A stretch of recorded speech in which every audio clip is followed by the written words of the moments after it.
Hola, ¿qué tal, amigas y amigos? ¿Cómo están? Me da mucho gusto saludarlos. Hoy, en este 25 de agosto del 2020, estamos en la entrevista número 68, ¿eh?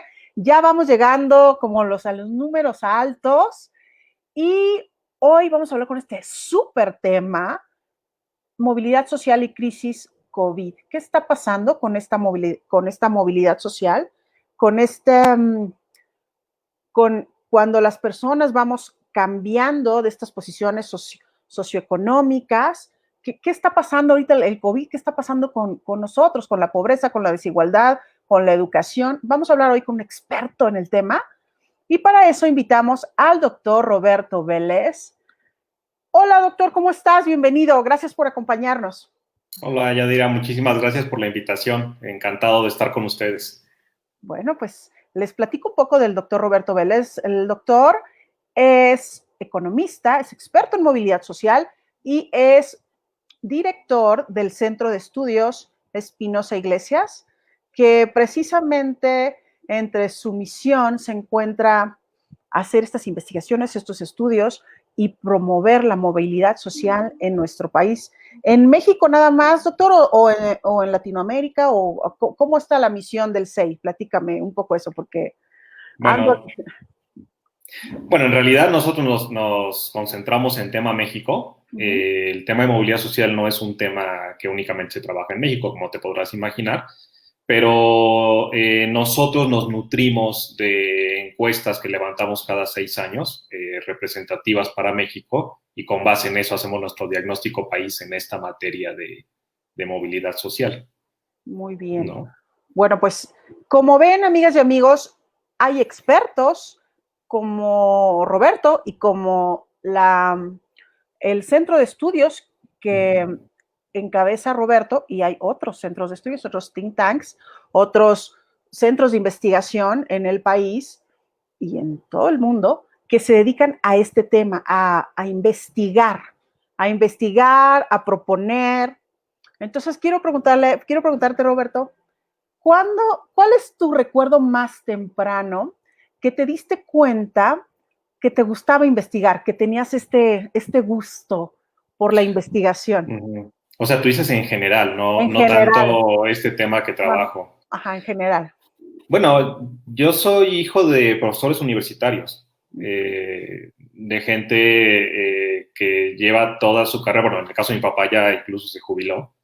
Y entonces, digamos, el gusto por la investigación era algo que estaba presente en la casa, ¿no? Todo el tiempo. Obviamente, cuando eres niño no sabes si eso es lo que realmente te gusta. Yo tengo muchos hermanos y unos nos dedicamos a eso y otros no nos dedicamos a eso, ¿no? Okay. Yo creo que en mí, mis papás sí tuvieron una influencia importante en el gusto por la academia.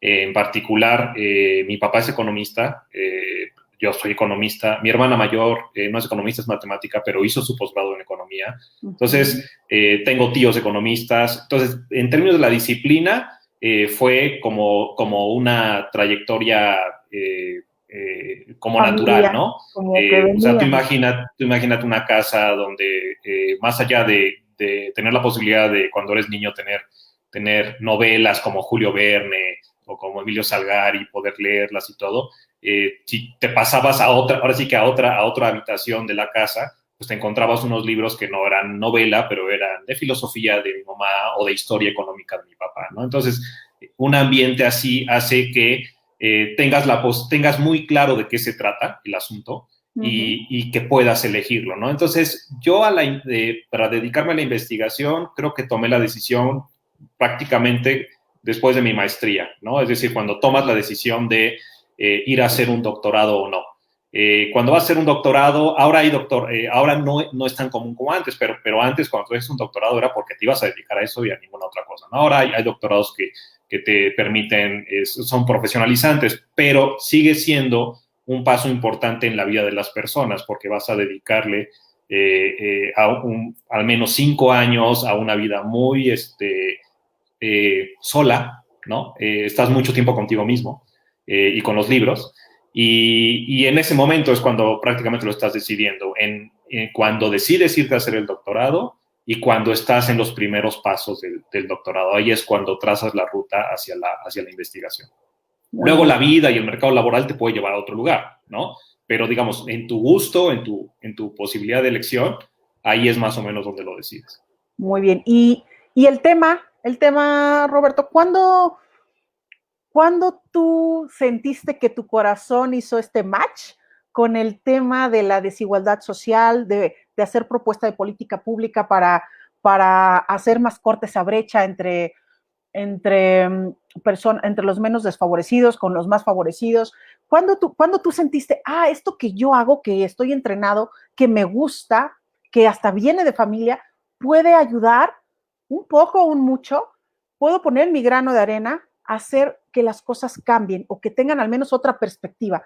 ¿Cuándo sentiste eso por primera vez? ¿Ubicas algo? Bueno, al menos no tu primera vez, pero tus más tempranos recuerdos. A ver, compártenos algo de eso.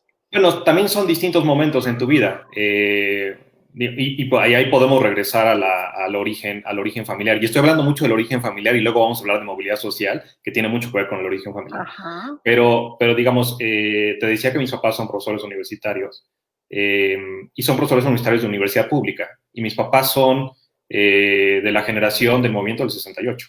Es decir, ellos eran estudiantes o estaban apenas terminando la carrera, mi papá, cuando fue el movimiento. Entonces te podrás imaginar cómo es el ambiente. Es una generación con una carga de compromiso social muy importante, de no simplemente aceptar lo que se le dice, sino son desde jóvenes muy contestatarios. Entonces tú te formas en ese ambiente, y si estudias economía y tienes y abrazas esa manera de entender la vida, como que es natural irte hacia temas más de desarrollo económico, donde caen estos temas de pobreza, desigualdad y en este caso en particular mío de movilidad social. Hay otros momentos en la vida, o sea, tu primer trabajo, ¿no? Mi primer trabajo saliendo de la maestría fue en el Programa de Naciones Unidas para el Desarrollo, PNUD, que depende de la ONU. Me invitó uno de mis profesores del Colegio de México, Luis Felipe López Calva, a ser el subcoordinador del informe sobre desarrollo humano para México. Es muy famoso esto de los informes sobre desarrollo humano, cuando dicen el índice de desarrollo humano, dónde está ubicado México. Y en el caso particular del país, ese informe fue el primero para México. Eso se dio en 2002. Entonces, cuando entro a mi primer trabajo, me voy de lleno a temas de desarrollo, ¿no? Y entonces ahí me encuentro con un filósofo económico como Amartya Sen, no que me lo encuentre físicamente, sino que me lo encuentro en los textos que reviso. Los textos, en los premios Nobel, en las modas. Así es, ¿no? Y toda esta discusión de Amartya Sen sobre funcionamientos y capacidades y la libertad de elección de las personas, cómo las personas tienen diferentes conjuntos de opciones de elección y cómo deberíamos buscar como objetivo que las opciones de elección de las personas fueran similares, ¿no? Es decir, incrementar sus capacidades para que ellos puedan elegir de una variedad mucho mayor de opciones, ¿no? Entonces, ese es mi primer acercamiento con el tema de desarrollo y prácticamente ya ahí no salí del tema, ¿no? Y cuando regreso a México, que llego al Centro de Estudios Económicos, o sea, digamos, en el doctorado yo seguí trabajando, pero desde el punto de vista de historia económica, los temas de desarrollo, pero cuando regreso a México, mi segundo trabajo, bueno, fue mi tercer trabajo en realidad, mi trabajo al regreso a México es en el Centro de Estudios Espinosa Iglesias, y ahí hay una transición. Llego para trabajar un tema sobre sistema financiero, por obvias razones del nombre que lleva el centro. Tenía un área importante de sistema financiero, pero tenía otro proyecto que era este de movilidad social. Y entonces, yo le llamo transición porque estuve trabajando más o menos un año en un proyecto de sistema financiero, pero al siguiente año me ofrecieron coordinar el proyecto de movilidad social y ya de ahí, pues no lo solté, ¿no? Hasta ahora, digamos, medio lo solté cuando pasé de ser el director del programa de movilidad social a ser el director ejecutivo del centro, pero ya en ese momento el tema de movilidad social era el eje transversal de toda la actividad del centro. Entonces prácticamente no lo he soltado en 10 años. Pues qué bueno que estás aquí. Celebro tu expertise, celebro tu compromiso con estos temas y celebro pues que hoy estés con nosotros aquí en entrevistas que estamos haciendo a 100 expertas y expertos para hablar del tema precisamente de la crisis que está trayendo esta pandemia y del el mundo post-COVID, le llamo yo, el mundo que nos espera después de que estamos todo mundo entretenidos en esta pandemia de diferentes formas, desde cosas tan terribles como duelos, pérdidas, pero también pérdidas de empleo, pero también niños en casa, pero ¿no? Todos los hábitos cambiados, trastocados, y entonces estamos muy entretenidos en eso. En este espacio, en este tiempo que le ha dicho el Fondo Monetario Internacional que se llamará el gran confinamiento. Entonces, estamos todos en este gran confinamiento, encerrados o no tanto, pero haciendo frente a estos retos que de repente nos puso el mundo y lo que a mí se me ha ocurrido hacer aquí es invitar a 100 expertas y expertos para que hablen de estos temas y bueno, y las personas que vienen puedan tener como más opciones. Hay temas como que abren mente, como es este que hoy vamos a hablar, como otros que hemos hablado de autoridad, de derechos humanos, de, de otros formatos, ¿no? De qué va a ser del futuro con la información, cómo van a ser los trabajos, etcétera. Y hay otros que son más concretos de, oye, pero ¿qué hago con mis hijos que están cerca? ¿Cómo está la relación de pareja? ¿Qué hago con mi cuerpo? ¿Cómo lo ejercito ahora que no puedo salir? ¿Qué es bueno que coma? ¿Cómo subo mi sistema inmunológico? Entonces, es un abanico de temas, pero que todos convergen en este punto de herramientas para la crisis, ya sea para avanzarla mejor o para entenderla mejor, como hoy que vamos a hablar este tema contigo. Y saludo a mis amigos que están por acá. Gracias, Rodrigo Izarrarás, Víctor Echegoyen, Renicienta Romo, gracias por acompañarnos. Amigas y amigos, si tienen comentarios, si tienen preguntas, bueno, pues ahí está el chat, los voy a ir leyendo. Y bueno, pues ya voy a dejar de hablar para que hable nuestro invitado, que nos platique cómo hemos visto la movilidad social, qué va a pasar con estos temas de pandemia, qué es eso de la movilidad social y cómo se relacionan estos dos temas, doctor.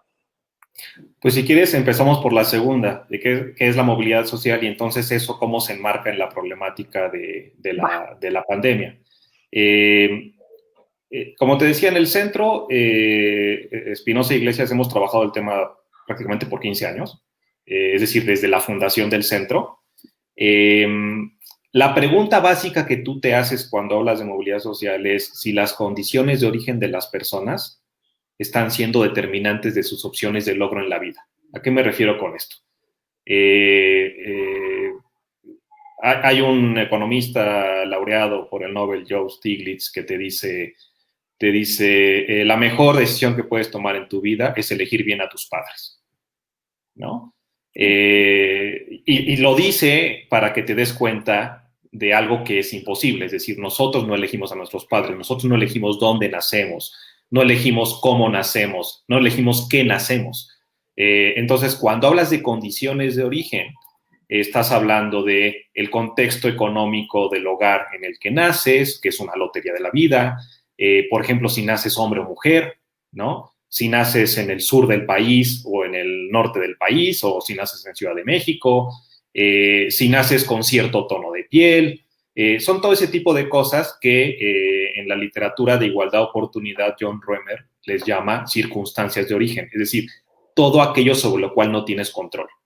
Y entonces, cuando hablamos de movilidad social, decimos que en la medida en que esas circunstancias o esas cosas sobre las cuales no podemos tener control son los que determinan hasta dónde vamos a poder llegar en la vida, entonces no está habiendo igualdad de oportunidad y eso se va a reflejar en una baja movilidad social. De eso se trata la movilidad social, ¿no? Entonces, ¿qué tanto estamos logrando que las circunstancias no pesen? O aquellas cosas sobre las cuales no tenemos control no pesen y lo que sí pese sea el esfuerzo, ¿no? Pero el esfuerzo de las personas está muy influido por la circunstancia de origen. Es decir, la intensidad de tu esfuerzo no va a tener necesariamente la misma retribución si estás partiendo de una situación de mucha desventaja, así estás partiendo de una situación de ventaja relativa, ¿no? Entonces, por eso es muy importante intentar desmontar esta desigualdad de oportunidades, igualar las oportunidades, para que entonces en ese momento las diferencias de resultados en la vida de las personas sean determinadas por las diferencias de esfuerzo y por las capacidades innatas que te acompañan desde el principio y que tú tienes que desarrollar, ¿no? Oye, Entonces, de eso se trata la movilidad social. quiero preguntarte, ¿cuánto tiene la humanidad con este propósito o algunos, ¿no? De desmontar estas condiciones de origen y que el tema del esfuerzo, pues, trascienda estas circunstancias que no podemos elegir. ¿Cuánto tiene la humanidad? O sea, podríamos regresarnos miles de años a discusiones desde los filósofos griegos, pero para mí sí es muy importante el punto de quiebra en la literatura económica de Amartya Sen, que te hablaba de él, de Amartya Sen, de este enfoque de funcionamientos y capacidades, lo que está detrás de estos informes sobre desarrollo humano. Y entonces, básicamente, Amartya Sen lo que plantea es esta noción de libertad efectiva, de poder elegir, ¿no? Uh-huh. Cuando hablamos de libertad de elegir, mira, tú allá atrás tienes muchos libros, ¿no? Y entonces... Acá tengo unos de Amartya Sen aquí. Tienes, ¿no? Primero entonces, la gente, creo que se llama uno. Primero sí, la gente. Tengo ese, ¿no? segurito ese leí, pero los demás no. Bueno, imagínate que tú tienes un libro, ¿no? ¿Tú qué le haces al libro? Pues lo lees, ¿verdad? Uh-huh. Ese es el uso que tú le das. Pero ¿por qué tú le puedes dar ese uso a ese libro? Porque sé leer, Porque sabes porque me leer. interesa, porque tengo tiempo. Así es, ¿no? Ahora, pensemos en alguien que no sabe leer, que no tiene el tiempo. Entonces, su opción de elección de uso de ese libro es completamente distinto al tuyo, ¿no? Y la efectividad del uso en ese libro resulta que es mayor para lo que está pensado el libro, que es para leerlo, ¿no? Para entenderlo, para discutirlo.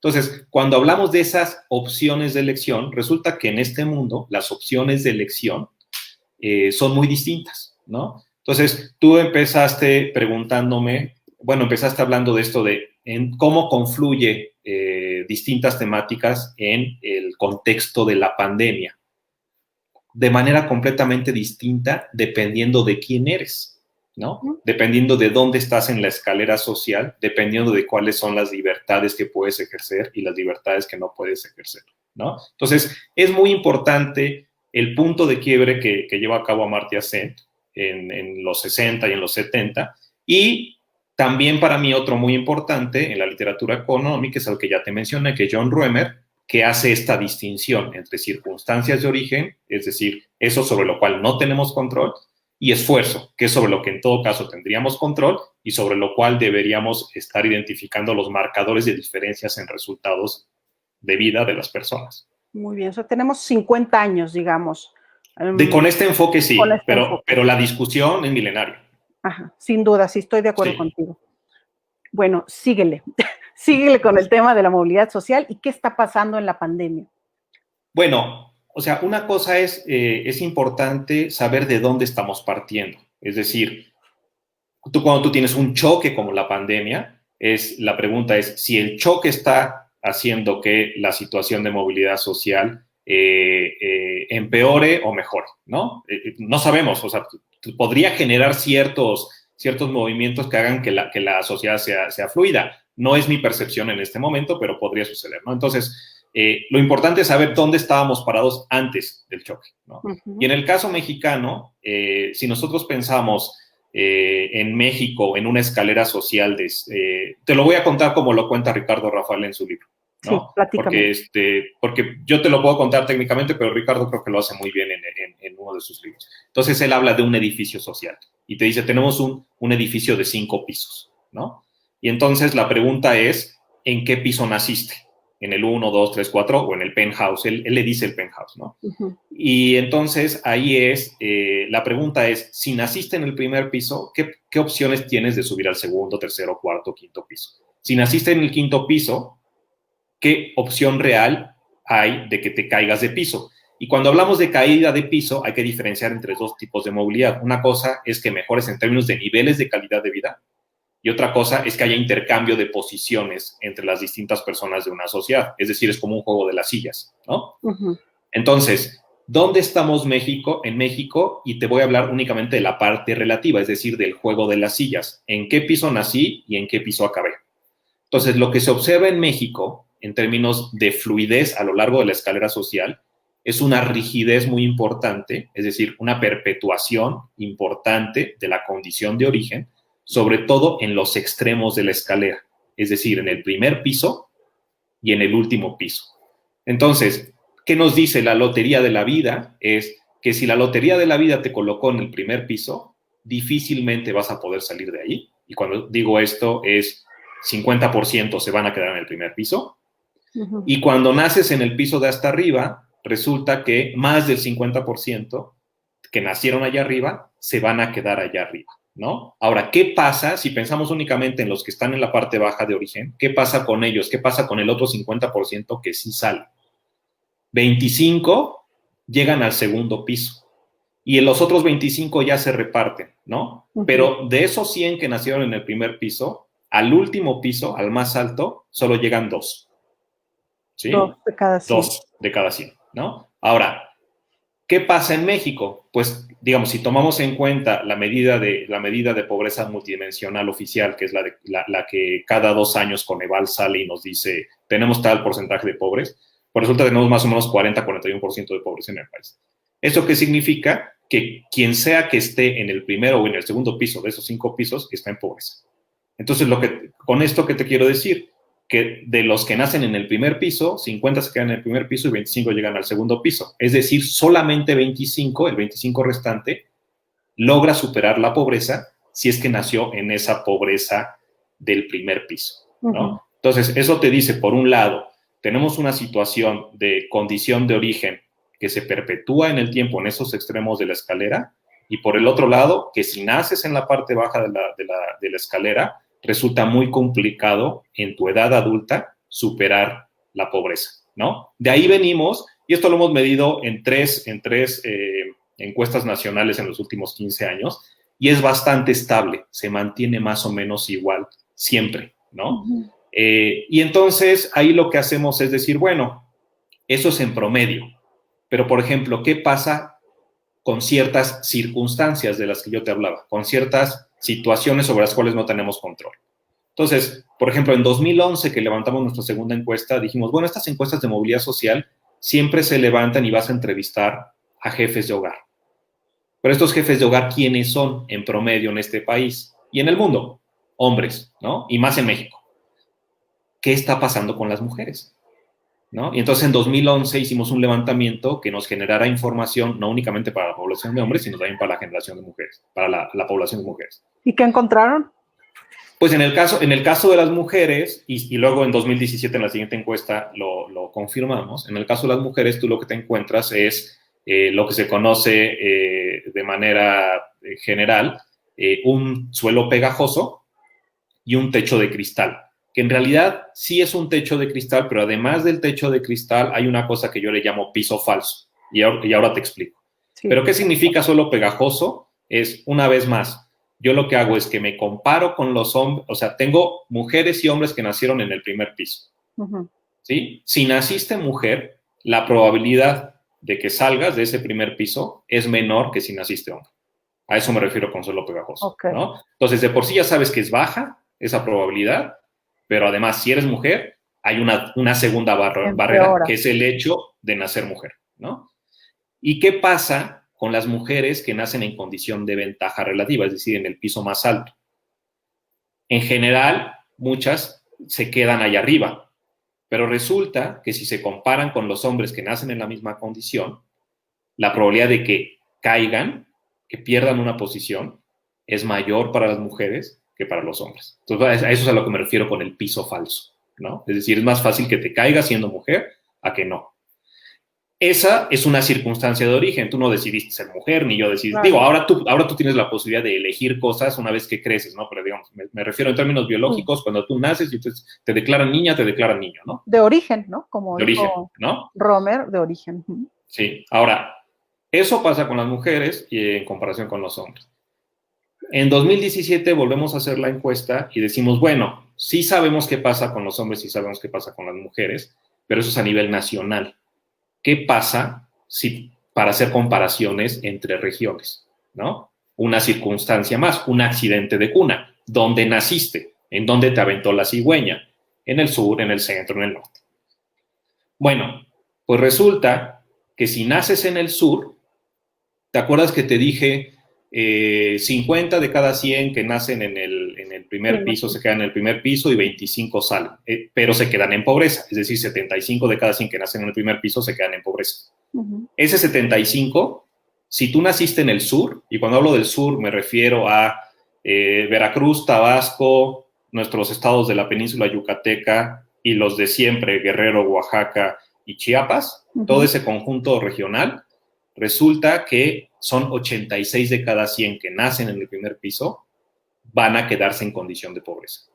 Y si eso tú lo comparas con el norte, que son todos los estados que tocan frontera, esta probabilidad de salir de pobreza, que en el caso del sur es el complemento, es decir, 14 de cada 100 logran salir del sur, salir de la pobreza, en el caso del norte, más que se triplica, ¿sí? Es decir, más de la mitad, prácticamente más de la mitad, o más o menos la mitad, logran salir de la condición de pobreza. ¿Por qué? Por un accidente de cuna. Tú naciste en Chiapas, tú naciste en Nuevo León, y eso, aunque hayas nacido en el primer piso, cambia todas tus probabilidades de superar la condición de pobreza o la condición de origen de desventaja relativa. Entonces, eso es lo que sabemos, ¿no? Sabes otras cosas. Por ejemplo, en la encuesta de 2017 le preguntamos a la gente por su tono de piel, ¿no? ¿Y qué contestaron? O sea, tú usas una paleta de tonalidades y entonces luego puedes hacer el análisis para ver cómo les está yendo en términos de movilidad social, dado su tono de piel.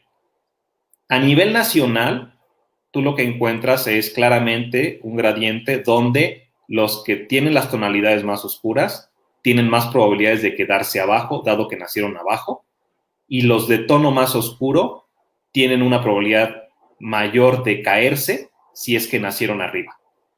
Y pasa completamente lo contrario con las tonalidades más claras. Es decir, el tono de piel más claro, si naciste en la parte baja, tienes una mayor probabilidad de superar esa condición de origen. Y si naciste arriba, tienes una mayor probabilidad de mantener esa posición. Cuando tú haces esa desagregación entre las grandes regiones, de las que te hablaba, que en este caso hicimos 5 regiones y Ciudad de México, se mantiene más o menos el resultado. Es decir, sí hay un tema muy macro de sur-sureste, pero a pesar de eso, tú sigues observando que las intensidades en la baja movilidad social en los extremos de la distribución son mayores en el sur que en el resto del país, ¿no? Entonces, al final tú tienes un diagnóstico de país donde tú empiezas a ver muchas desigualdades que se van cruzando entre ellas por fenotipo, por condición socioeconómica, y aquí voy a detenerme porque cuando tú, bueno, si quieres luego te lo digo, pero entonces tú empiezas a ver todo ese tipo de desigualdades y resulta que la combinación de todas esas desigualdades te coloca en un país donde la condición de origen, las circunstancias de origen, aquello sobre lo cual no tienes control, está resultando lo más importante para lo que va a lograr la gente en su vida. Con esto no hay que decir que el esfuerzo no importa.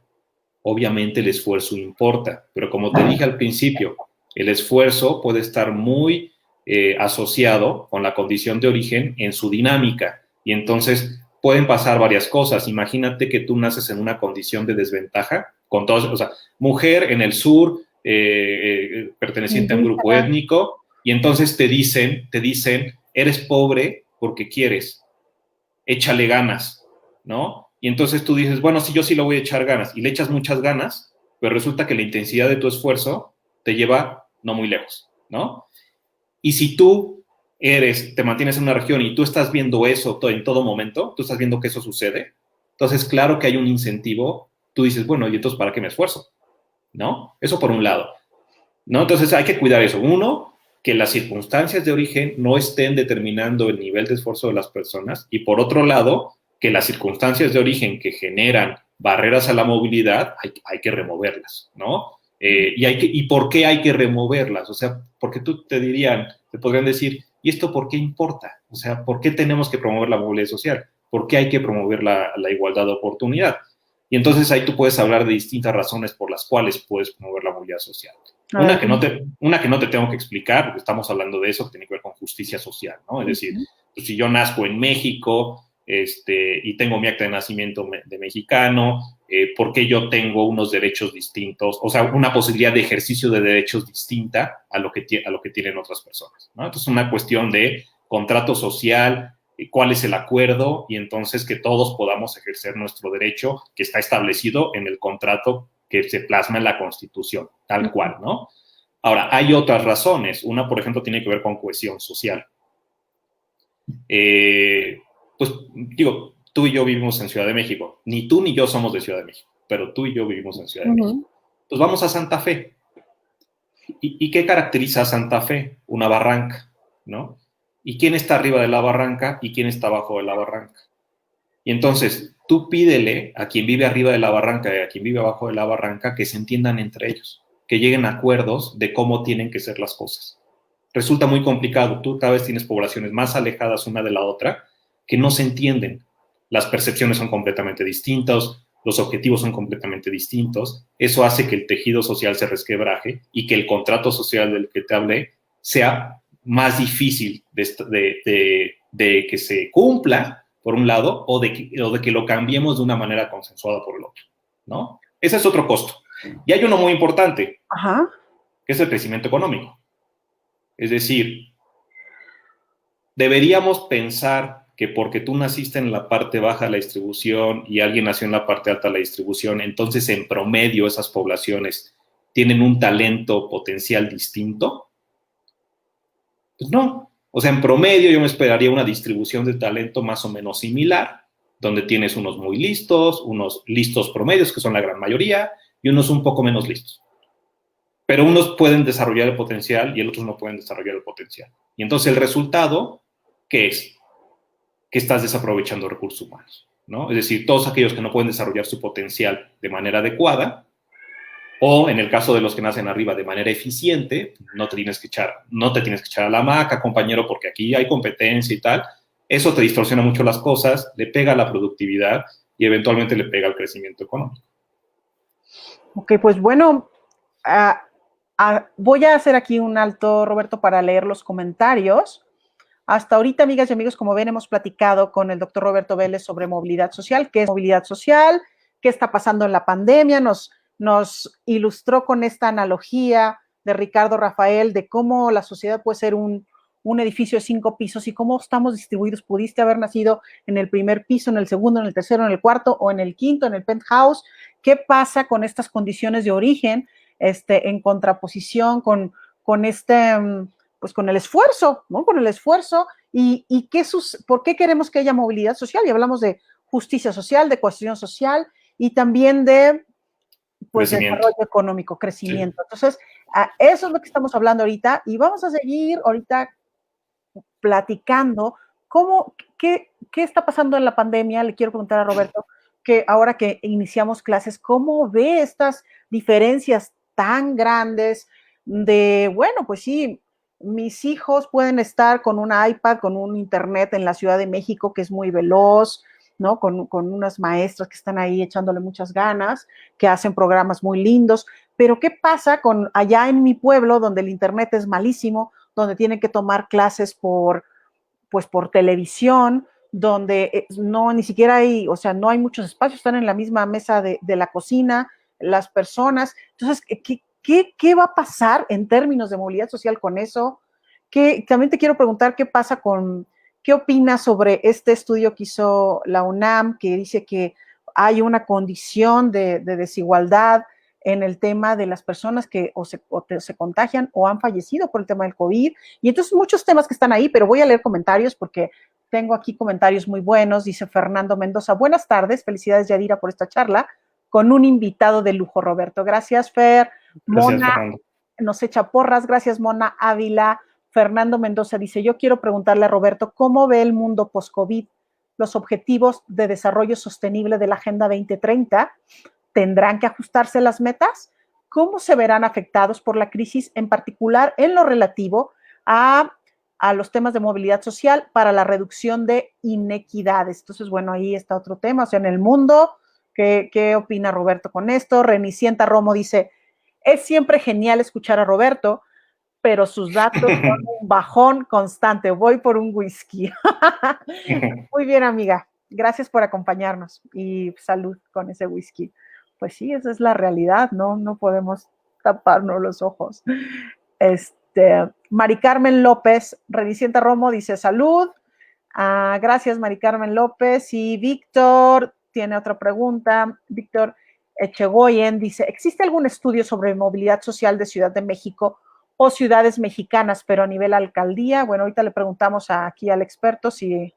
Y Gaby González dice, hola, ¿el tipo de educación o institución educativa pueden generar diferencias para la movilidad social? Entonces, bueno, ahí hay otra pregunta. Tú dime, Roberto, ¿cómo te voy poniendo las preguntas? ¿Vas contestando de arriba para abajo, de abajo para arriba? ¿Cómo le hacemos? Si quieres, contesto rápidamente estas y nos metemos al tema el efecto de COVID o el potencial efecto de COVID sobre las opciones de movilidad, ¿no? Lo que pregunta Gabriela de el tipo de educación o institución educativa puede generar diferencias para la movilidad social. Pues sí, claramente, es decir, por ejemplo, si haces un análisis, y cuando hablo de esto es siempre hablando de promedios, ¿no? Por ejemplo, hay un estudio que a mí me gusta mucho que le comisionamos a Patricio Solís del Colegio de México con la encuesta de 2011, donde él lo que hace es comparar las opciones para completar el ciclo educativo, es decir, que completes todo el ciclo, no del año, sino el ciclo completo de tu formación, tomando en cuenta dos cosas. Una, si fuiste a escuela pública o si fuiste a escuela privada, y dentro de la pública, si estuviste en horario matutino o en horario vespertino. Y como se podrán imaginar, las probabilidades son distintas, ¿no? Entonces, un primer resultado, si bien lo recuerdo, es la probabilidad de completar el ciclo educativo habiendo ido a escuela privada, y aquí siempre hay que pensar que no todas las escuelas privadas son de élites, ¿no? O sea, hay escuelas privadas de todo, pero la probabilidad de completar el ciclo educativo ahí es mayor versus la pública, y dentro de la pública, por un tema de selección, de cómo llegan los niños a cada uno de los turnos, resulta que la probabilidad de completar el ciclo educativo habiendo ido al matutino es mayor que habiendo ido al vespertino. Entonces, ese es un buen ejemplo de cómo el tipo de educación o institución educativa puede afectar, ¿no? Con relación a lo que nos preguntaba Víctor, supongo Víctor, sí. Víctor. A Víctor, te mando saludos, Víctor. Supongo que conoces el informe de movilidad social de Ciudad de México, del CEI, nada más que ese está hecho con base en la encuesta de 2017. Ahí trabajó con nosotros, la consultora principal del informe fue Mónica Orozco. Entonces se mete mucho al tema de género, tiene un capítulo completo sobre el tema de género, porque tú tienes una historia medio contraintuitiva en el caso de Ciudad de México. Por un lado, es una región que tiene opciones de movilidad ascendente que superan a prácticamente todos. Dime. Time, porque se me está bajando la pila y me acabo de dar cuenta que no tiene, pero por favor sigue hablando. Sí. Disculpa, me voy a parar un segundo para conectarle, pero sigue no te preocupes. A Víctor, y bueno, voy a quitar la pregunta de Víctor y te voy a dejar aquí la de Fernando, mientras yo nada más me volteo a conectar esto. Y entonces, eso por un lado, tienes opciones de movilidad ascendente muy importantes en el caso de México, pero resulta que tienes un problema de desigualdad de género importante, ¿no? Ahora, lo que me preguntas, Víctor, de desagregación a nivel de las alcaldías, no lo tenemos. Es decir, la encuesta de 2017 tiene representatividad estadística para estas 5 grandes regiones de las que hablé. Una es el centro, y dentro del centro está Ciudad de México, y para la Ciudad de México tenemos lo que llamamos una sobremuestra, ¿no? Y entonces podemos hacer inferencia estadística sobre Ciudad de México. Eso es una parte. A nivel de municipios no tenemos nada. Lo más desagregado que tenemos, o sea, tenemos algunos ejercicios, pero realmente no los hemos hecho públicos. A nivel de estados tenemos un ejercicio un proyecto que nos encargó la Comisión Europea, que coordinó la Agencia Francesa para el Desarrollo y que hicimos en conjunto el Colegio de México y nosotros en el CEI. Y ahí tenemos un análisis regional para las 32 entidades federativas. Y lo que hacemos ahí es un análisis de movilidad distinto a lo que he estado explicando en términos del edificio. Ahí más bien lo que hacemos es seguir una metodología como la que sigue Raj Chetty y sus colegas de la Universidad de Harvard. Y entonces lo que decimos es, si alguien que nació, piensa en una escalera social de 100 posiciones, y entonces la pregunta es, ¿alguien que nació en la posición 25, de abajo para arriba? ¿Cuál es su alcance de movilidad? Es decir, nació en el 25 y ¿a dónde se espera que llegue? ¿Se quede en el 25, llegue al 35, etcétera? Eso lo tenemos para las 32 entidades federativas y ahí se repite un poco la misma historia. Ciudad de México y los países del norte tienen opciones de movilidad ascendente mucho más importantes y un caso muy atípico a nivel internacional, yo creo, que es Chiapas, que resulta que el alcance de su movilidad, partiendo del piso 25, resulta negativo. Es decir, la probabilidad para los originarios, para los que crecen en Chiapas, es que si nacieron en el 25, retrocedan 4 lugares y se vayan al 21. Eso es lo que tenemos de desagregación a nivel estatal. Y lo que me preguntaba Fernando de que si habría que ajustarlo, yo, Fernando, no los ajustaría. Porque si no, entonces o sea, ahí está la vara y no necesariamente es la más alta. Yo creo que está establecido y hay que sostenerse y en todo caso lo que hay que hacer es resolver la coyuntura y a lo mejor no vamos a alcanzar la meta, pero no importa. O sea, yo no diría vamos a bajarla para que entonces la alcancemos porque pues, entonces nos estaríamos engañando solitos, ¿no? A nivel mundial. En todo caso, yo creo que te sirve justamente para lo que vamos a platicar ahora con Yadi, que es cuáles son los efectos de un choque con estas características en términos de movilidad social, desigualdad y pobreza. Entonces, bueno, pues gracias por sus preguntas, gracias amigas y amigos por acompañarnos. Aquí sigue abierto el chat por si quieren hablar. Gracias Marcos Salvador por acompañarnos. Y dice Víctor, muchas gracias. Pues sigamos, doctor Roberto, sigamos con el tema que nos ocupa hoy, movilidad social y crisis COVID. ¿Qué ves que está pasando? ¿Qué intuyes que va a pasar? ¿Qué se está sufriendo ya que hay evidencias muy claras? Entonces, desde esta óptica de la movilidad social, ¿qué está sucediendo? Tengo acá otra pregunta. Voy a preguntar, voy a leer estas dos preguntas. Sí. No sé si son preguntas bien. Voy a leer estos dos comentarios y luego vamos a claro. Esta prometida segmento de qué está pasando en la pandemia con la movilidad social. Mag Novatela dice, Roberto, gracias por tus explicaciones tan claras y precisas. A mí lo que me da mucha tristeza es que el atraso educativo se sumará a una gran brecha que ya teníamos por nuestras circunstancias en todos los chiquitines, y esto será peor tratándose de las niñas que crecerán con una mayor desigualdad. Pues sí, Mac.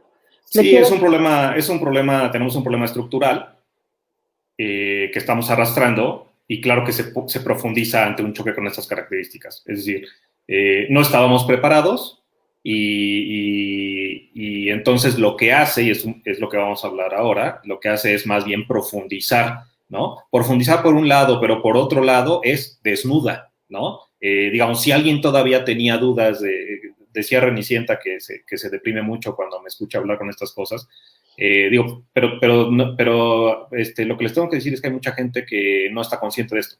Entonces, cuando sucede algo con estas características, desnuda todavía más la problemática y entonces ahí es cuando tenemos que aprender, ¿no? Y aprender de la crisis y establecer las bases para que cuando vuelva a suceder, porque nadie nos puede decir que no va a suceder, no únicamente estemos resolviendo esto que ya decía Mag, que es que estamos acarreando desigualdades muy importantes, sino que estas no se profundicen todavía más. Muy bien, y dice Renicienta, pregunta Tato, para salir de este agujero se necesita inversión y apuesta a la movilidad social, y sinceramente no veo que el gobierno lo vaya a hacer. Entonces pregunta, ¿necesitaríamos inversión de las empresas entonces? ¿Tú crees que el futuro para estas generaciones dependerá de empresas privadas? ¿Qué le dices a... Digo, si te estás refiriendo a empresas privadas y en ese sentido estás entendiendo empresas privadas como todas aquellas que están en el mercado formal, esa es una parte de la historia, ¿no? Y empresas privadas bien constituidas tienen mucho por hacer en términos de recursos humanos para promover movilidad social.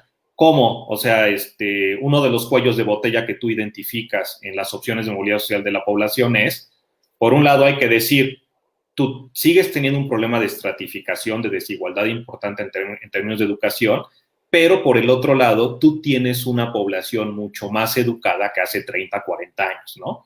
La pregunta es cómo se está colocando esa gente que ahora está más capacitada.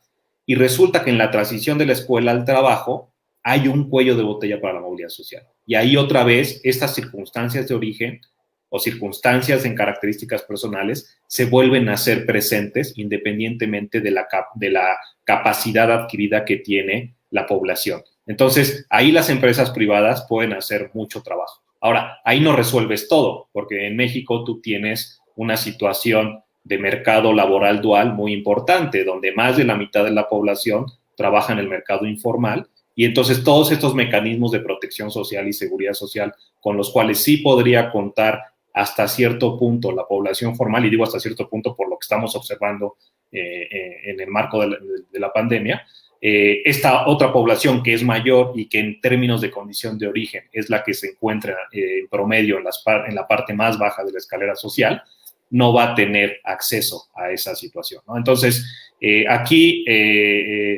lo que se necesita no es nada más, digamos, no se va a resolver únicamente desde el sector privado. El sector privado tiene una responsabilidad, tiene que dar un paso adelante, pero el gobierno y el Estado mexicano en su conjunto, del cual todos formamos parte, tiene que dar un paso en términos de un nuevo acuerdo y una manera distinta de hacer las cosas de como lo hemos hecho hasta ahora en el país. Muy bien, pues ahí está. Ahí dice, aquí hay esta pregunta de Claudia Flores, pero dice Magno Batela, gracias por la invitación, Renicienta Romo.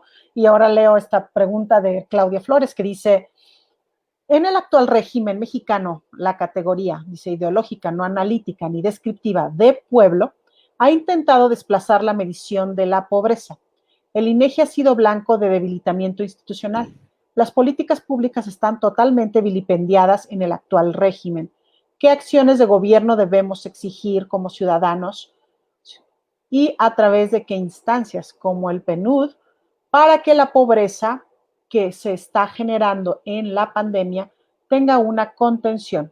Saludos a ambos y felicidades. ¿Qué le contestamos a Claudia, Roberto? ¿Te lo pongo? Sí. Mira, en términos supongo que te refieres, Claudia, en la parte de desplazar la medición de la pobreza a lo que se ha hecho referencia de una nueva manera de medir el desarrollo, ¿no? Y entonces, esta parte de la felicidad, etcétera. O sea, por un lado, sí hay toda una literatura en términos de felicidad, y yo creo que es muy válida y tiene un marco analítico. Pero lo que pasa, a mí me parece que estamos en una situación donde todo es blanco o negro, ¿no? Y los actores políticos principales del país se están comportando en ese sentido, blanco o negro. Y la vida no es de blanco o negro. Es decir, obviamente no puedes desaparecer el PIB, ¿no? Y el PIB tiene muchísimos, o sea, la medición del PIB no dije voy a desaparecer el PIB. La medición del PIB puede tener muchas críticas. El mismo origen del PIB, los mismos creadores del PIB reconocen esas críticas, reconocen esos problemas. Cuando hablamos, ahí mencionas a PNUD, y cuando hablamos del enfoque de Amartya Sen, habla del ingreso, no del PIB, pero se habla del ingreso hay esta discusión entre si es medio o es fin en sí mismo, ¿no? Y entonces dice, no, el ingreso es un medio, no es un fin, para alcanzar este desarrollo a través de funcionamientos y capacidades, etcétera. Entonces, a mí me parece que lo que hay que hacer es un poco bajarle una rayita a las discusiones. Tenemos que reconocer todas estas problemáticas que nosotros presentamos, que Coneval presenta con datos que se han hecho se han analizado de manera sistemática. Lo cortés no quita lo valiente, es decir, tú tienes que reconocer la problemática y pensar en cómo resolverla. Y no se resuelve con una bala de plata, no se resuelve diciendo que yo tengo la razón porque yo pienso eso, o no se resuelve diciendo que como tú lo estás haciendo muy mal porque en este contexto las cosas están saliendo muy mal, entonces lo que yo hacía sí estaba bien y todo lo demás va a estar mal, ¿no? Entonces me parece que sí estamos en una situación donde, más allá de las mediciones, que son clave, y si quieres ahorita platicamos un poquito de lo de INEGI, que creo que lo ha hecho muy bien en este tiempo, y lo ha hecho muy bien, por ejemplo, con la generación de información a través de las encuestas telefónicas sobre ocupación y empleo. Yo ahí me siento tranquilo que INEGI vaya a mantenerse, tiene una gran capacidad en su equipo. Me parece que tenemos que reconocer y asegurarnos de efectivamente construir una transición que necesita el país, pero de manera conjunta, ¿no? Es decir, no podemos plantear el problema del país como uno de buenos y malos, y donde entonces los malos tienen que perder y los buenos tienen que ganar, porque eso no existe. No es una película de Disney, no es una telenovela de Televisa de esas que veíamos nosotros con nuestras abuelitas cuando éramos niños. Ok, pues sí. Vamos a seguir aquí, voy a ir leyendo. Dice Mac que estará pendiente aquí escuchándonos, que excelente tema y excelente forma de abordarlo. Gracias, Mac. Eustacio Nava dice, excelente charla, ¿qué necesitamos hacer como sociedad para enfrentar el momento? Pues el apoyo del gobierno es nulo. Ahorita vamos a ir a eso, ¿verdad, Roberto? Sí, de hecho también nos lo preguntó Claudia. Ok, entonces ahorita vamos a ese, Claudia y Eustacio. Dice, exacto, las categorías que se han lanzado intentan ser heurísticas sobre medición de felicidad, etcétera, pero sin sistematicidad, que no llegan ni a ser parte de un discurso altermundista. Gracias, mi Clau. Pues bueno, ya, si quieren escribiendo aquí, voy a hacer un alto yo para que, Roberto, nos vayamos a la segunda parte de esta plática, pero ahí está el chat, sigan escribiendo, al final las leemos con todo gusto. Adelante, Roberto. Bueno, hablábamos de COVID, ¿no? El momento de la pandemia y movilidad social, más amplio que movilidad social. O sea, cuando tú tienes un choque con estas características, lo que te muestra es cómo ese choque es distinto en intensidad dependiendo de a quién le toca, ¿no?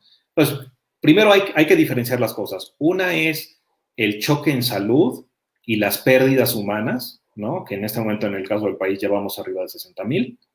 Eso es una cosa, ¿no? Y entonces, ¿cómo tu sistema de salud está preparado o no para enfrentar una situación inédita, ¿no? Es decir, si estamos hablando de algo similar, tendríamos que retroceder 100 años a la influenza española, y no necesariamente fue con las mismas características, ¿no? Estamos hablando de una HN1 más o menos de 1918.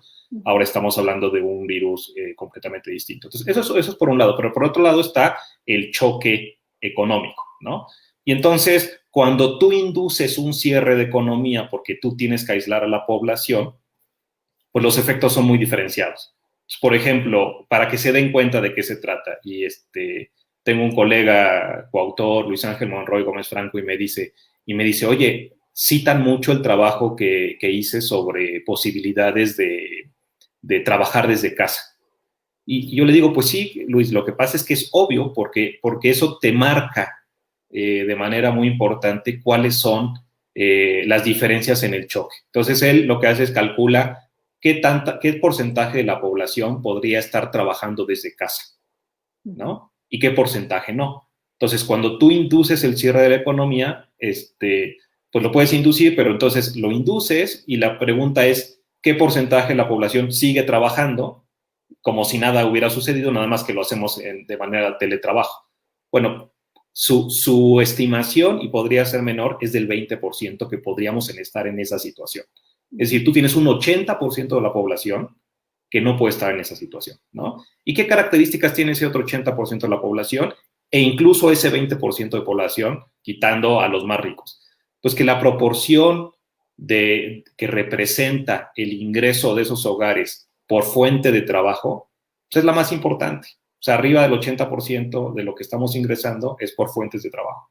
Entonces, claro que choca distinto. Tú tienes 20% que lo puede hacer y que el modelo de negocio que se tiene se puede hacer porque está diseñado así, y luego tienes el 80% que empiezan a perder las fuentes de trabajo y se empiezan a quedar sin ingresos, y justamente esta población es la que tiene menos respaldo en varios sentidos, en términos de ahorro, en términos de formalidad, por ejemplo, ¿no? Entonces, la intensidad del choque, una vez más, resulta más marcada en las poblaciones más vulnerables. Y aquí no voy a hablar de los grupos de edad, nosotros sabemos cómo empezó la ola, atacó más a la población mayor, no me voy a meter a eso, pero digamos, en términos de economía, de mercado laboral, está pegando de manera diferenciada y las posibilidades para enfrentar el choque también son distintas para cada uno de esos grupos de población, ¿no?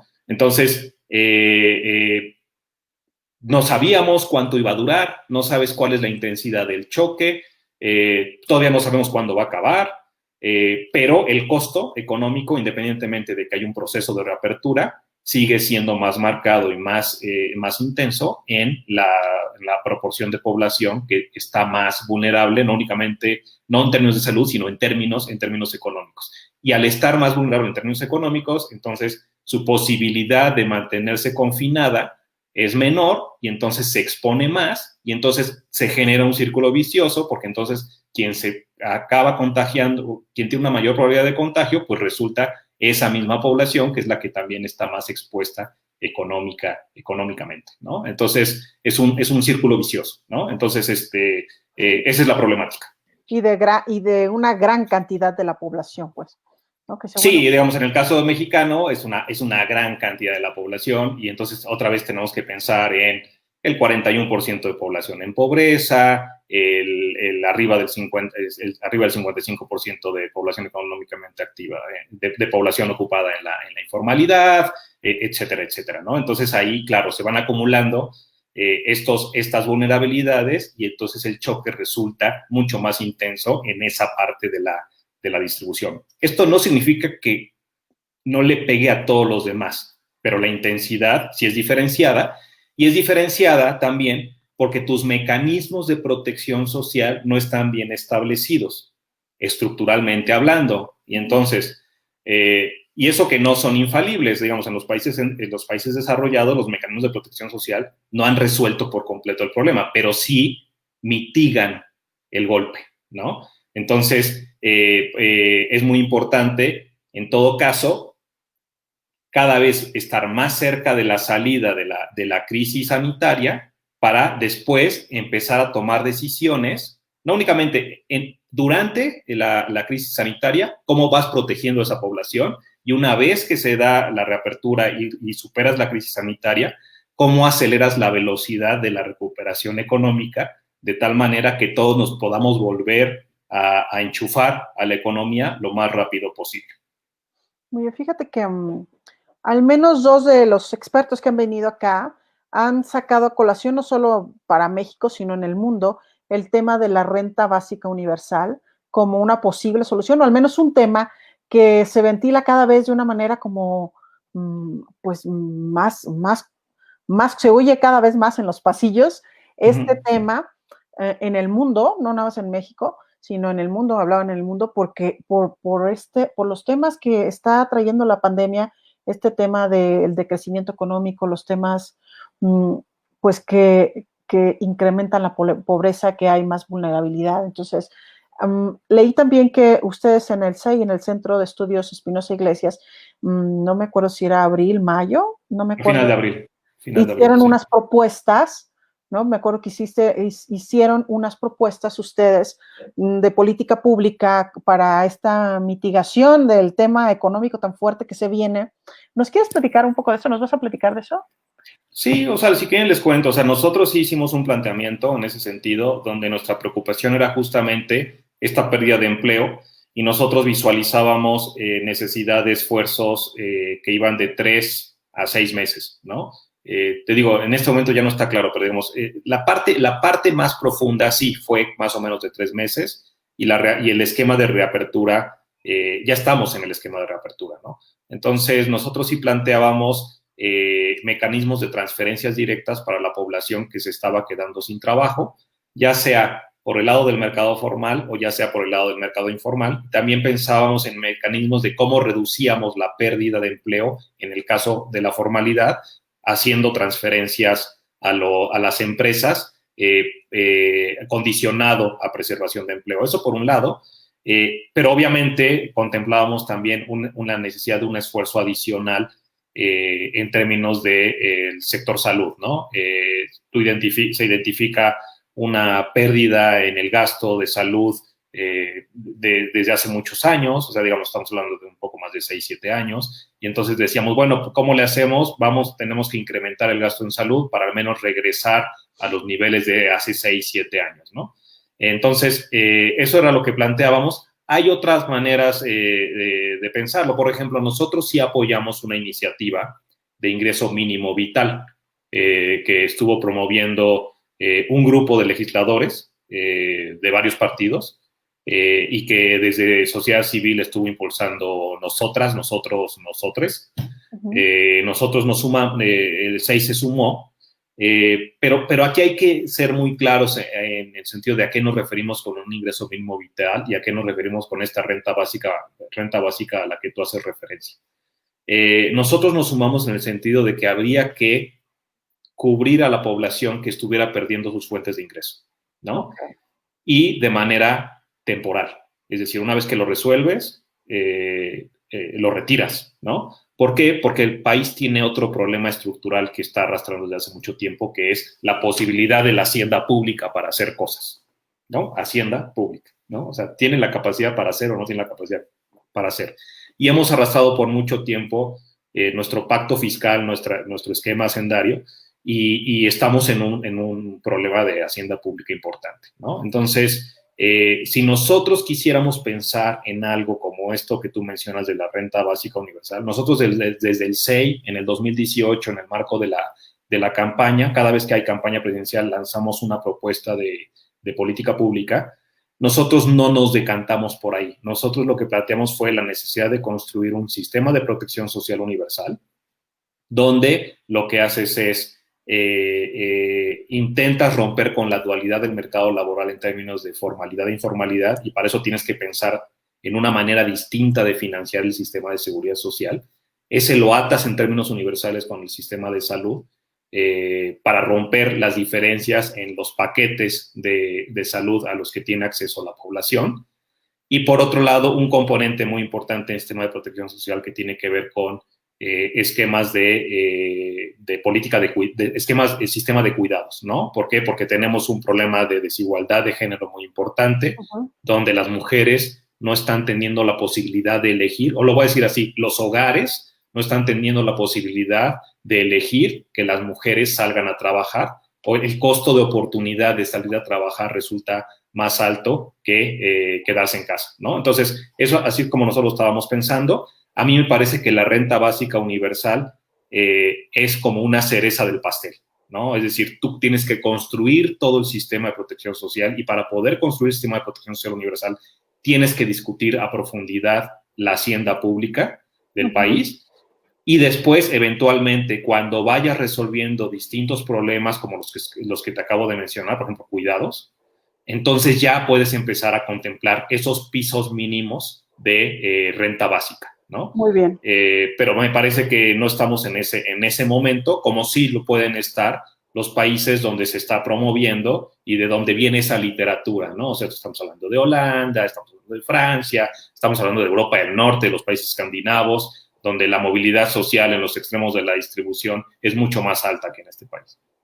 Muy bien, pues ahí está, me gusta cómo entraste y diseccionaste este tema, que aquí, bueno, se ha mencionado como de un grupo de temas que se vienen en el mundo, y que sí, que hemos platicado que tienen diferentes componentes, que se conciben de diferentes formas, que se proponen de diferentes formas. Eso son propuestas, pero me gustó la propuesta del SEI y la propuesta de su director ejecutivo. Muchas gracias. ¿Qué más, Roberto? ¿Qué más para ir como yendo hacia nuestro final de la entrevista?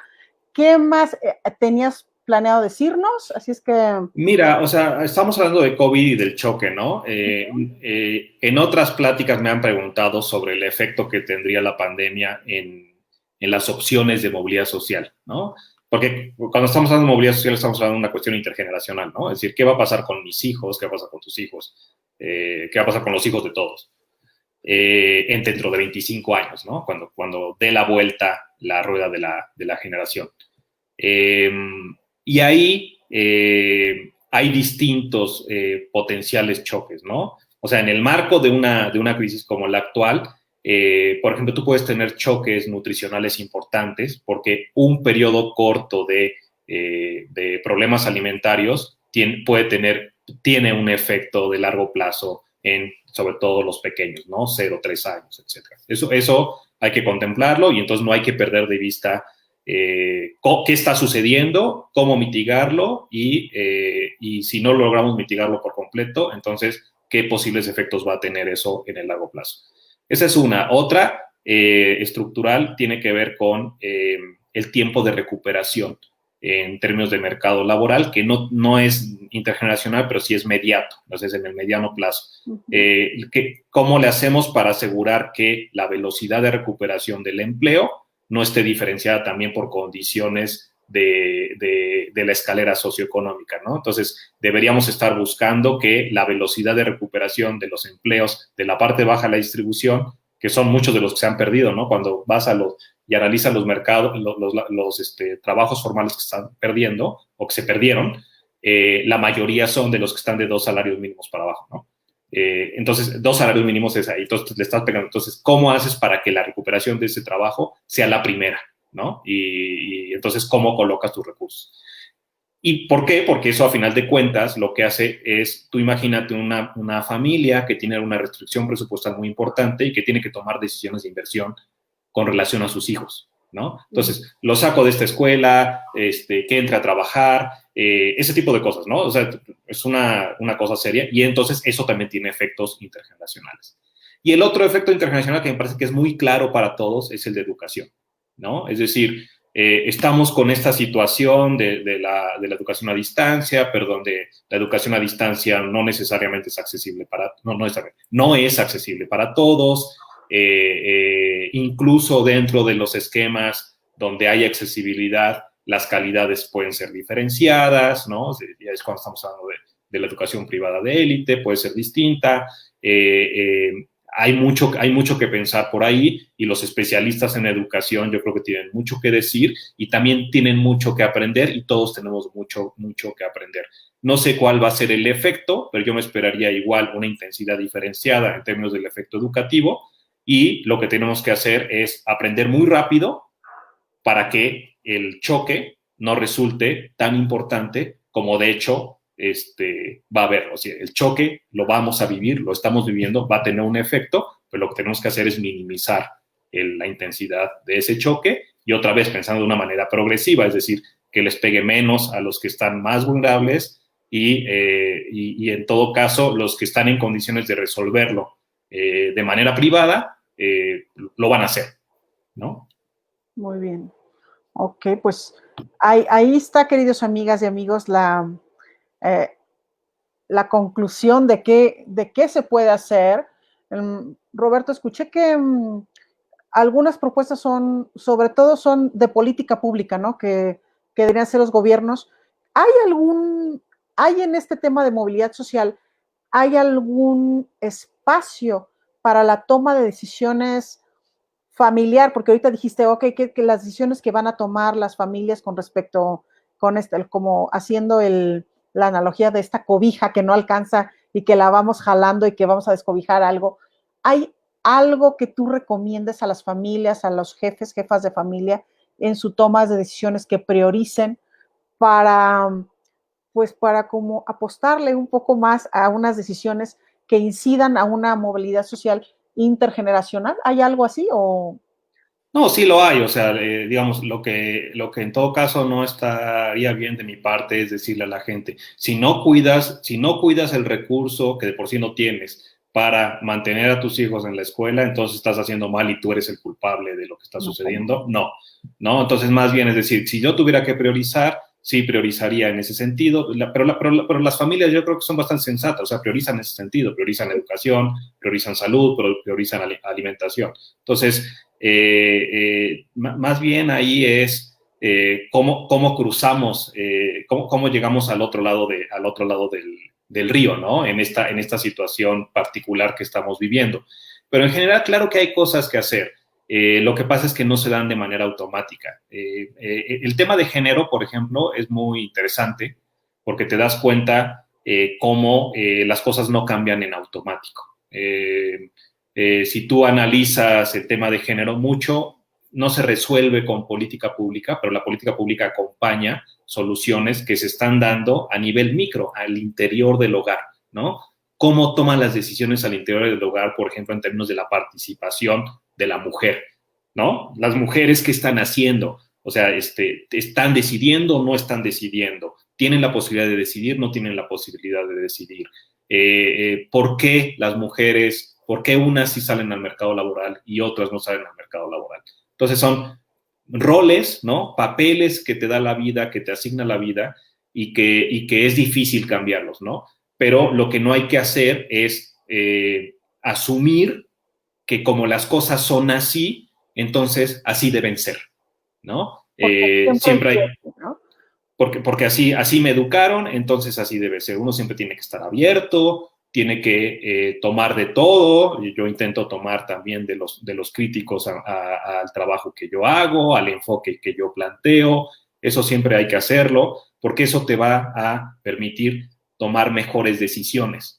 Pero cuando digo que te va a permitir tomar mejores decisiones, lo que yo no quiero hacer es asumir que todos están en condiciones de poder tomar decisiones, ¿sí?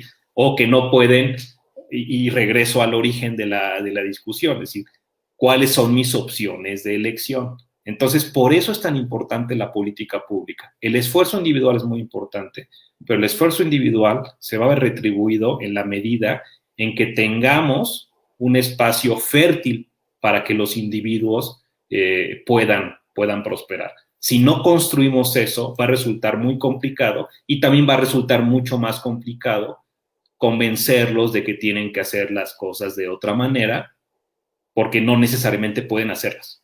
Sí, eso es un círculo vicioso. Pero entonces, yo creo que las prioridades la gente las tiene claras. No, Nutrición, salud, educación. okay.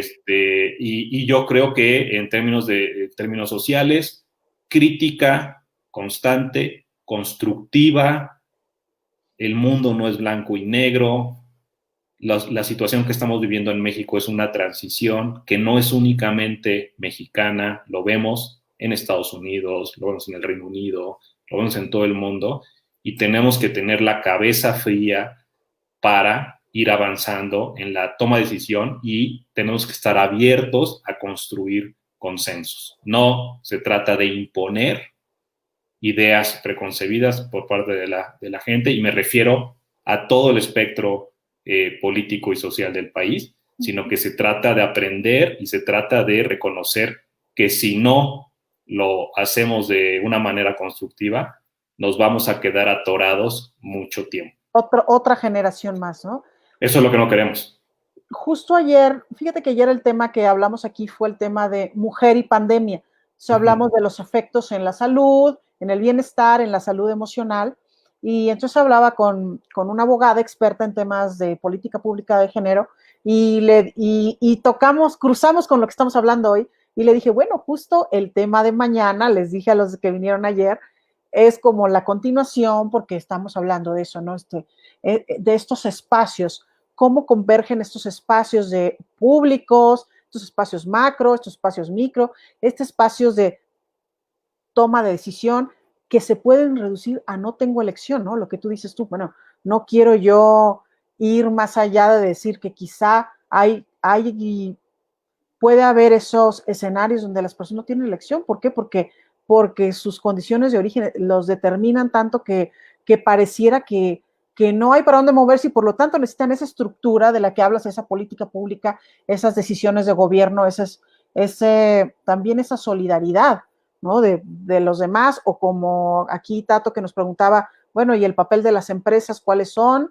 Entonces, bueno, sí, tienen un papel, tienen una posibilidad de ayudar aún más, pero todos tenemos que hacer nuestro rol, ¿no? Nosotros desde lo particular, las familias, las empresas, los gobiernos, la ciudadanía organizada, los investigadores, las investigadoras, los think tanks, lo que tú dices, todos juntos podemos proponer una realidad mejor, proponer una, pues a veces son políticas públicas, a veces son acciones que acompañan y a veces es simple y sencillamente un cambio de actitud de ser una mejor ciudadana o un mejor ciudadano.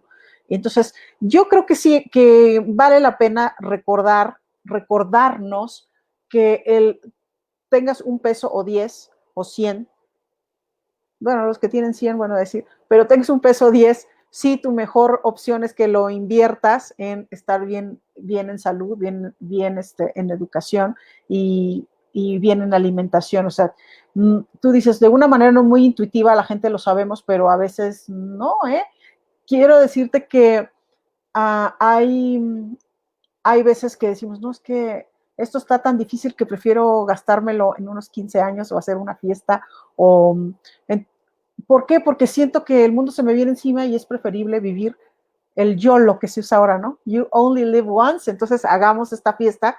Entonces vale la pena, desde mi punto de vista, recordar que en esta crisis y en esta pandemia, amigas y amigos, hay que priorizar esas tres cosas. Sí. Pero dicho eso, no hay que, o sea, lo que a mí no me gusta es calificar esa toma de decisión, es decir, hay procesos sociales que te explican por qué la gente toma una u otra decisión, ¿no? O sea, a lo mejor para nosotros que vivimos en la Ciudad de México, con familia lejos, invertir en unos 15 años no tiene sentido, pero en la realidad de esa población puede tenerlo, ¿no? Es decir, tiene que ver, por ejemplo, con la construcción de mecanismos de protección social, ¿no? ¿Cómo haces para que se mantenga este sentido de comunidad y cuando haya choques adversos, entonces, así como yo di en un momento, ahora me dan? Son ese tipo de cosas que yo creo que es importante no olvidar y por eso es muy importante también pensar en cómo se construyen las opciones de elección de las personas y entonces, dado eso, dado esas opciones de elección que tienen, entonces entender por qué están tomando una u otra decisión. Claro. O sea, con relación a lo que mencionaba de qué deberíamos hacer, o sea, yo creo que yo no estoy pidiéndole a la clase política que se abracen todos y digan que todos están de acuerdo en todo. No, eso por supuesto ni va a suceder, ni estoy esperando que suceda, porque entonces eso de hecho empobrecería mucho la calidad de la discusión. Pero sí tiene una responsabilidad en términos de toma de decisión y tiene una responsabilidad en términos de construcción de acuerdo. Eso sí, porque eso es lo que nosotros como sociedad creo que estamos esperando de nuestros dirigentes. Sí, eso estamos esperando. Estoy totalmente de acuerdo. Y creo que eso, que hay la posibilidad de construir un escenario inmediato siguiente mejor. Es decir, no vamos a hacer Holanda mañana, no, pero creo que uniendo todos nuestros recursos, todas nuestras buenas voluntades, todos nuestros conocimientos, todos nuestros deseos de superar nosotros y nuestros hijos, seguramente hay un inmediato siguiente mejor. Y eso es a lo que estamos convocando hoy. Simple y sencillamente, bueno, aquí en esta crisis, apelemos como, y aquí lo repito yo mucho cuando hablo de otros temas, pero como que apelemos a esa parte más sabia de nosotros que nos va a ayudar a trascender esta crisis y a estar en el mundo post-COVID de una mejor manera, o si estamos en duelos, en pérdidas de empleo o en pérdidas de muchos tipos, bueno, pues eso, seguir apelando a la parte más sabia de nosotros que nos ayude a tomar las mejores decisiones. Aquí hemos hablado de muchos elementos, pero pues es eso, amigas y amigos. Hay que como las cartas que nos toquen jugarlas de la mejor manera que podamos. Las crisis nos pueden volver antifrágiles, podemos tomar estos malos momentos que estamos viviendo, nos pueden entrenar en ciertas habilidades que nos ayudarán a estar mejor mañana. Yo Esa es mi creencia y eso es lo que vengo aquí predicando. Y creo que los temas que hablamos hoy de movilidad social, cómo pueden ser, pues son elementos que vamos también integrando a esta búsqueda de vivir mejor, esta búsqueda de crecer, esta búsqueda de buscar para nuestros hijos una mejor, para nuestros hijos y para nuestro México en general, una, un, una forma de vida todavía más digna, todavía con mejores posibilidades, donde esta brecha entre ricos y no tan favorecidos se haga más cortita y entonces, pues que no haya este tema de los pisos que me encantó, Roberto, cómo nos explicaste esta analogía de este profesor. Me parece muy buena porque nos hace muy claro decir, ok, pues no, esos extremos no los quiero, no le hacen bien a nadie, sobre todo ese piso de abajo, pues. Entonces, pues muchas gracias por venir acá. Voy a leer comentarios porque hay, Claro. hay muchos comentarios que les dije que al final los iba a leer. Entonces voy aquí. Pedro Salazar dice, en los estados del norte se han recuperado los empleos perdidos más rápido que en otras partes del país. Según el IMSS, se generaron 36.907 plazas formales en comparación con la pérdida de 3.907 empleos a nivel nacional. Entonces, Así es, Pedro. O sea, tiene que ver mucho con el sector, ¿no? Y cómo está dando la reapertura. Si pensamos en turismo, pensamos en Quintana Roo, estamos pensando en el otro extremo. De qué proporción de la población perdió su empleo formal y en qué posibilidades está de recuperarlo, dado los sectores en los que se colocan economías como las del sureste, bueno, las de la península yucateca versus lo que está pasando en los estados del norte y todo lo que tiene que ver con el esquema de reapertura y la relación con Estados Unidos, ¿no? Automotriz, por ejemplo. Ok, gracias Pedro por acompañarnos. Renicienta dice, México no está preparado para una renta básica universal. Bueno, Gracias. lo dijo, México no está preparado para la renta básica. México no tiene dinero para una renta básica universal. O Por sea, eso no está la hacienda preparado. pública mexicana no tiene ese dinero y tenemos que ver cómo lo construimos, porque tampoco queremos tener una hacienda pública pobre. Es decir, si tú tienes una hacienda pública pobre, entonces hay pocas posibilidades de hacer cosas. Y Pedro puso lo contrario. México sí está preparado para la renta básica universal. Bueno, entonces ahí están las opiniones. Ya el doctor dijo, bueno, pues lo que ocupamos es buscar cómo generamos ese dinero, porque no queremos, sí, yo estoy de acuerdo, yo no quiero tampoco una hacienda pública pobre, no quiero un país pobre.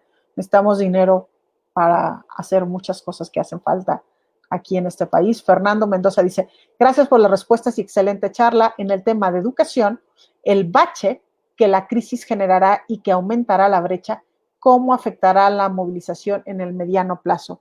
Dijiste algo de eso, Roberto, pero ¿le quieres contestar algo a Fernando? O sea, Fernando, tiene mucho que ver con, por ejemplo, qué va a pasar con los que queden, con la población que pueda experimentar salida del sistema educativo y entonces eso tú sabes que tiene implicaciones en términos de los rendimientos a la escolaridad en el mercado laboral, es decir, donde los retornos a la educación no se encuentran ni en la media superior, sino que se encuentran más arriba y si no completas el ciclo educativo, eso te marca en promedio en tus opciones de ingreso hacia futuro. Entonces sí puede haber ese tipo de choque. Y luego, digamos, para los que vienen en una parte más abajo del ciclo educativo, puede tener implicaciones de aprendizaje que luego les peguen en sus posibilidades de avance en el ciclo escolar en el futuro y eventualmente en su realización socioeconómica en el mercado laboral. Ok, ya, y Renicienta dice, Suiza, Holanda, cualquier país del bloque del salmón como Finlandia o Noruega pueden plantear un ingreso universal. México no. Los vamos a presentar a Pedro y a Renicienta para que discutan el punto. Yo digo que en este momento no es factible, pero también digo que es necesaria una reforma sendaria en este país, no ahora, sino desde hace mucho tiempo, y tiene que ser una reforma sendaria pensada en términos progresivos, donde los que más tienen dan más, los que menos tienen dan, y cuando haces el reparto también lo haces pensando en que lo que tenemos que hacer es equilibrar las opciones o las oportunidades para la población. Entonces tienes que solventar problemas de nutrición, de salud, de educación, de seguridad social. Pues sí, estoy de acuerdo contigo. Fernando dice, ¿qué papel jugarán las empresas desde una perspectiva de responsabilidad social corporativa en la recuperación del choque por COVID? pues, ¿le quieres contestar algo, Roberto? Las empresas con profundidad financiera tienen un papel muy importante que jugar. Es decir, nadie está diciendo que no han recibido un choque, pero sí sabemos que van a tener una capacidad de recuperación mayor dada esa profundidad financiera. Y entonces, como decía Yadi, es un momento, las crisis son momentos de oportunidad. Entonces se abre un espacio de oportunidad donde las corporaciones pueden o reforzar si es que ya lo están haciendo, o corregir o empezar a trabajar con un enfoque distinto. Yo no diría que en términos de responsabilidad social, yo estaría más preocupado por qué es lo que hacen en términos de corporación, en términos de oferentes de trabajo y cómo hacen que esta población que tiene condiciones de origen desaventajado no mantenga esa desventaja por razones que no deben ser en la competencia en el mercado laboral. Yo creo que en ese sentido harían una gran aportación y por el otro, su gran aportación es que paguen impuestos y que paguen lo que les toque. Que paguen impuestos y que creen empleos, ¿no? Que la mayoría lo paga, ¿no? Lo que tenemos que discutir es cómo tenemos que pagar en este país, cuánto. Ese es otro tema para aquí, doctor Roberto. ¿Cómo hacemos para esta reforma hacendaria? Digo, no sé si para aquí, pero me parece muy interesante. ¿Qué decías tú? Bueno, que una reforma que no sea regresiva, que paguen los que más ganan. Entonces, ¿qué concepción es esa? Pero, ¿y en qué se Bueno, gasta, no? digo, no es tan simple, ¿no? O sea, Sí, es de platicar. digo, tú has sido legisladora y tú sabes, por ejemplo, que hay una discusión pendiente muy importante si es que vas a llevar a cabo una reforma hacendaria que tiene que ver con el pacto federal, ¿no? Es decir, las entidades federativas, qué papel van a jugar, qué responsabilidad van a tener en un esquema de hacienda pública distinto, ¿no? O sea, no es tan simple. Sí, es algo complejo. Es algo sabroso para discutir, o sea, es a lo que me refiero. Innecesario, Es sí. algo para platicar, para discutir, para pimponear, porque como tú bien dijiste, esos temas tienen que platicarse, que abrirse, que tienes que oír al otro. Entonces, por eso me pareció interesante. Pedro dice, felicidades al doctor Roberto por la cátedra de este tema de movilidad social. Se debería comunicar más este tema como un instrumento de medición veraz, oportuno y real. ¿Me quieres decir algo a... Gracias, Pedro. Intentamos hacerlo en Twitter y en Facebook. Digamos, a nosotros nos toca un poco documentar, esta es la responsabilidad que hemos asumido, documentar la problemática, con base en esa problemática diagnosticar y con base en ese diagnóstico plantear posibles soluciones. Somos un think tank pequeño que depende de la Fundación Espinosa Rú García, que se fondea con puro recurso de la Fundación. Y lo que hacemos es que a través de los instrumentos de comunicación que tenemos, que básicamente gracias a las redes sociales actualmente podemos llegar a más gente, es la manera en que lo hacemos, ¿no? Y luego hacemos labor de interacción con oficinas públicas, con sector privado y con medios de comunicación para que nuestro mensaje llegue un poquito más lejos, ¿no? Pero sí somos pequeños. Y publicaciones muy buenas, ¿no? Tenemos una política de datos abiertos, sí. Ahorita al final nos dices dónde podemos ir para que los amigos como Pedro te sigan a ti, sigan la página del SEI, el Twitter del SEI, las redes donde estén, su página web. Así es que sí, porque los datos son muy buenos. Le estaba yo platicando a Roberto antes de que nos conectáramos, que le decían, me gusta el trabajo que hacen en el SEI de esta divulgación del tema de movilidad, los felicito porque porque como coincido con Pedro de que hay que hablar más de este tema de movilidad social, la gente debe, yo soy abogada, nosotros abogados, luego andamos hablando que queremos todo hacer un derecho humano, hay estas peleas entre investigadores o entre juristas de que no todo es derecho humano porque banalizas los derechos humanos, pero me parece que si bien derecho humano no, pero sí la gente tiene como que encarnar más pues posibilidad, quizá este deseo o quizá este mecanismo, lo veas de diferentes formas de verlo, de movilidad social, personal, intergeneracional, como algo parte del sistema de vida. ¿No, Roberto, no te parece eso? Ok, Bueno, te agradezco por la felicitación y yo felicito a mi equipo de comunicación, que la verdad que es un equipo de comunicación muy, muy en una generación a la que yo no pertenezco. O sea, yo soy más aburrido, más acartonado, pero lo reconozco y entonces dejo que ellas hagan el trabajo. Es un reto, o sea, hemos estado muchos años pensando en cómo traduces estas cosas que yo les cuento en una hora y que a lo mejor no es tan fácil de asimilar, cómo lo traduces en una infografía, cómo lo traduces con una frase, cómo lo traduces en un hashtag, ¿no? Entonces eso hemos intentado hacer con las cuentas de redes sociales del SEI y también porque lo que tú estás buscando es comunicarte con una población mucho más amplia. O sea, ujú, digamos, yo estoy aquí platicando con Yadi y sabemos que pertenecemos a cierto grupo de edad de la población, pero sabemos que la población de otro grupo de edad es mucho mayor, ¿no? En proporción de la población total y hay que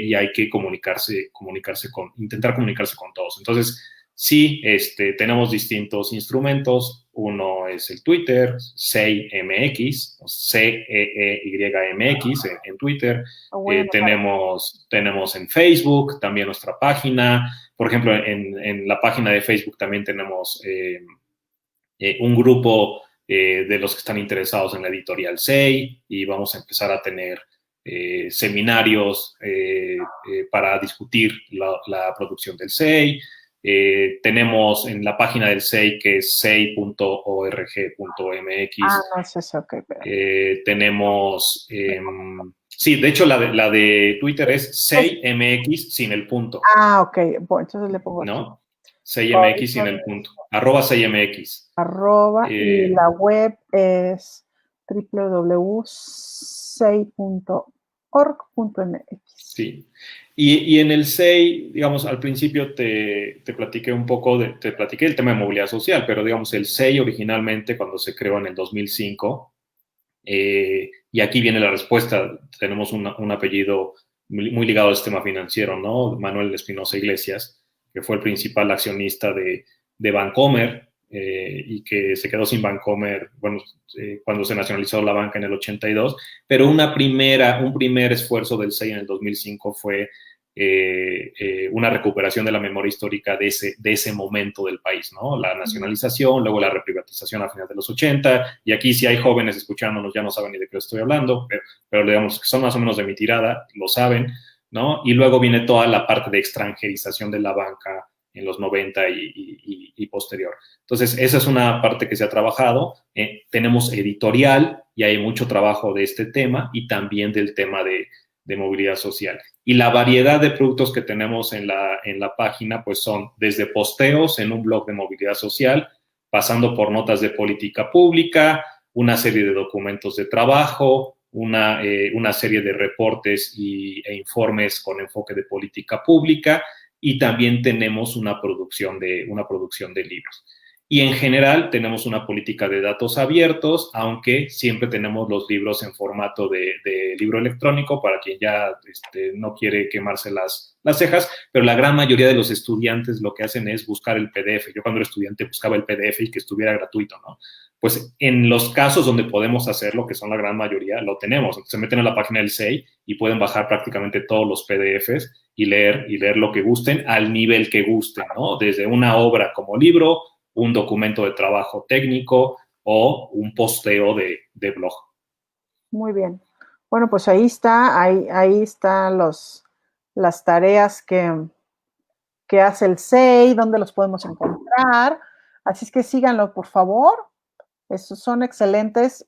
Yo los recomiendo. Aquí voy a leer, voy a seguir leyendo. Renicienta dice, estupenda charla. Tendría que haber una segunda parte. Estoy de acuerdo, Renicienta. Vamos a gestionar eso aquí con el doctor Con Roberto. mucho gusto. Pedro Salazar dice, esta es la razón por la que se debe medir la movilidad social. Esos países miden su movilidad desde hace 50 años. Bueno, pues ahí Sí, vamos. Pedro, tenemos encuesta desde 2005 y tú sabes muy bien, por ejemplo, que hay países que para medirlo utilizan dato administrativo, ¿no? El caso de Estados Unidos, que es referente con el trabajo de Racchetti, utilizan información de ingreso de la agencia tributaria norteamericana y conectan las generaciones con eso. Entonces, claro que el potencial de análisis con buenos datos crece mucho, y esto que me preguntaba Víctor hace rato, de la desagregación regional, imagínate que tuviéramos acceso a ese tipo de información y que estuviera diseñada de esa manera para que pudiéramos conectar padres con hijos, entonces podríamos estar haciendo análisis casi a nivel hogar.